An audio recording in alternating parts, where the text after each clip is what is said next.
Well, good morning to you, and a very, very warm welcome to you from Penn Vicarage, and it's lovely to see you. And as always, thank you for joining us for our Bible reflection for today, continuing our adventure through the book of Exodus.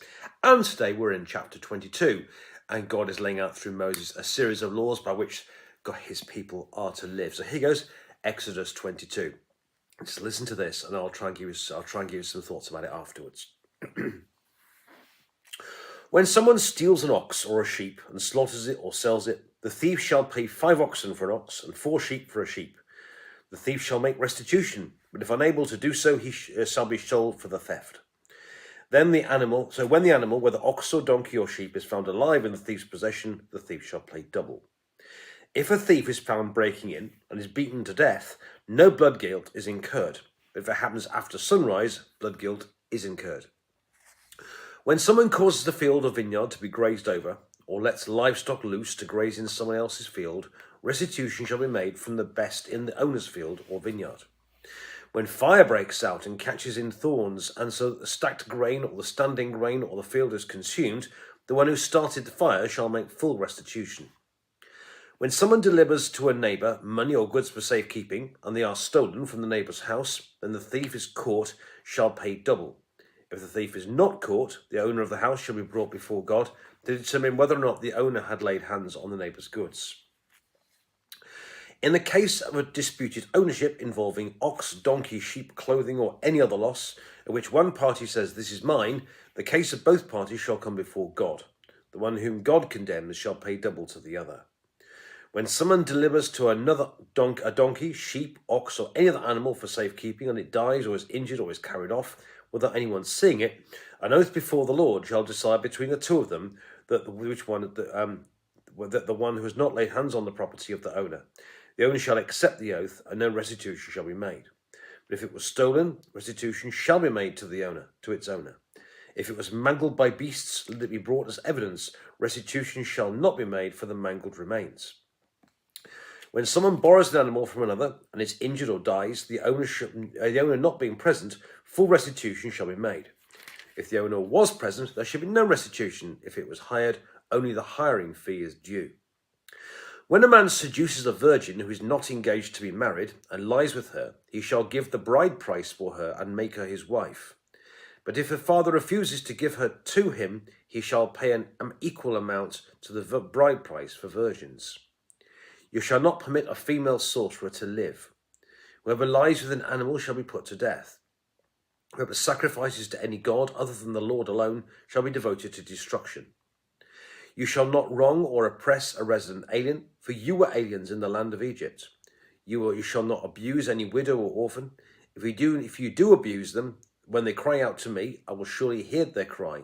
My wrath will burn, and I will kill you with the sword, and your wives shall become widows, and your children orphans. If you lend money to my people, to the poor among you, you shall not deal with them as a creditor. You shall not exact interest from them. If you take your neighbour's cloak in pawn, you shall restore it before the sun goes down, for it may be your neighbour's only for clothing to use as cover. In what else shall that person sleep? And if your neighbour cries out to me, I will listen, for I am compassionate. You shall not revile God or curse the leader of your people. You shall not delay to make any offerings from the fullness of your harvest and from the overflow of your presses. The firstborn of your sons you shall give to me. You shall do the same with your oxen and with your sheep. 7 days it shall remain with its mother. On the 8th day you shall give it to me. You shall be people consecrated to me. Therefore you shall not eat any meat that's mangled by beasts in the field. You shall throw it to the dogs. And this is the word of the Lord. Thanks be to God. Okay, Vic, I'll make some sense of that one.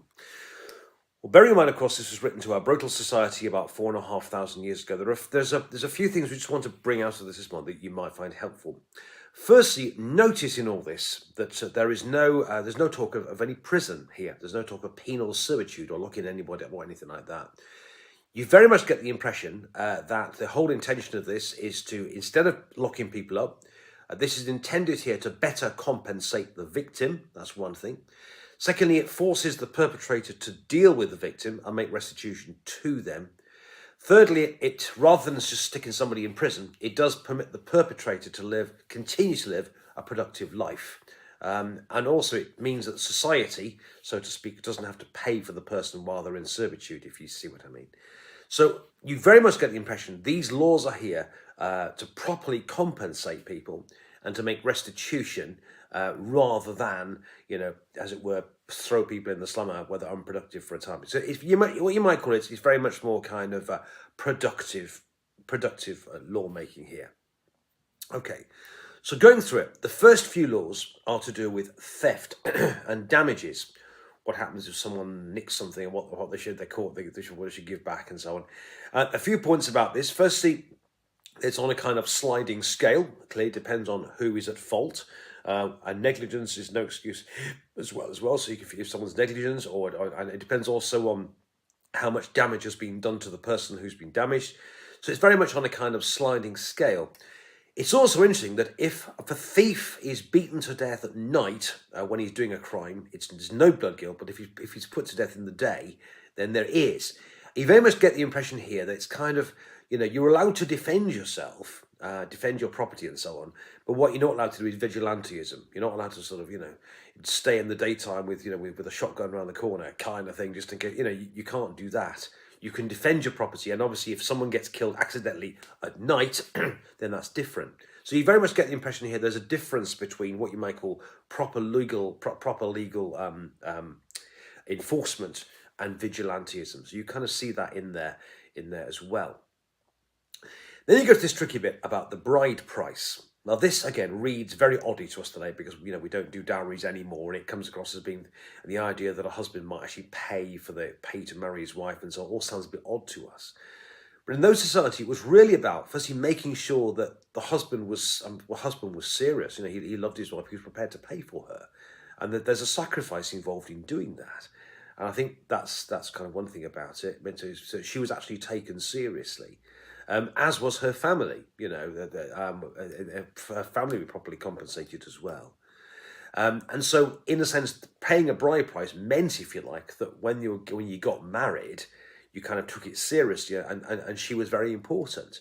What you're talking about is people here who are having sex outside that, in a way, almost a way of kind of getting away with that. But it means that if someone does that, then they don't get away with that. They don't get away with paying that. So in a sense, it's a way of protecting the sanctity of marriage, the preciousness of the girl, and of course the protecting the family as well. So there's some reflection there. But when the bride price is really here, and was in those days, about taking it's actually about respect and about taking the bride as the precious person that she is. You got some pretty harsh laws in here in chapter 18 to 20 about sorcery, about bestiality, and about polytheism. A bit early in the morning for some of these things, but I guess in a sense, sorcery is a very, very serious thing. They are God's people, and they shouldn't be looking to other things. They should be looking to God, and to look elsewhere is spiritual death. So in a sense, sorcery has to be rooted out. Bestiality is this utter sexual perversion and that kind of thing. It just can't be allowed. And polytheism likewise. It's about worshipping the one true God, the God of Abraham, Isaac, and Jacob. They worship the one. They know the one true God. They should worship Him, look to Him rather than looking elsewhere. And that's why these things are taken so very, very seriously too.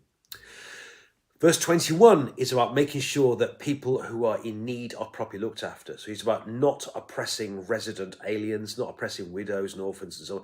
And he says quite clearly, remember that you were slaves yourselves once upon a time, and don't you forget it. I rescued you. I listened to you when you were in need, and if you oppress these people, I'll listen to them in their need as well. It's about, in a sense, remembering where you came from, remembering what God has delivered you from, and therefore treating people as God's helped you in your hour of need. You need to make sure that you don't slave, you don't oppress others as well. And God says, I'm very much on the side here of the poor and the needy and the oppressed. Verse 25 is all about lending money and about making sure that if you do lend someone some money, that they're not without a coat to sleep under. They're not without their form of you can't lend money in such a way that it kind of rules somebody out. You need to lend money to somebody in such a way that they can still look after themselves, that they're not sort of completely enslaved to their debt. And again, one thing that frightens me these days, we like to think slavery isn't around. There's modern slavery, of course, but the amount of debt that many people are into these days, and the interest that people pay and so on. Is really quite frightening. And here it's about making sure that when you do lend someone money, you do it in a fair and a just way, so that people's lives as they know it doesn't end because of it. And finally, there's the whole thing about firstborn and first fruits, and about dedicating the first of everything to God, devoting your first son to God, devoting the first of your ox and so on. And I do think there's an important message for us here, really, about our response to God's goodness. They were called to give their first fruit. And I think we need to remember in our lives to give to God, to respond to God properly. For example, what is our what are our hopes and our dreams? What is our financial response to what God? Somebody once said, "Are we giving God what's right or what's left?" And I do think there's a challenge to us here to give properly. And they were called to give the first fruits. That's not the back end. That's the best. And we are called to give well as well. So I guess the challenge to all of us this morning is what's our response to God? Are we giving God our first fruits as well today too? So my friends, lots to think about this morning. Do have a look again.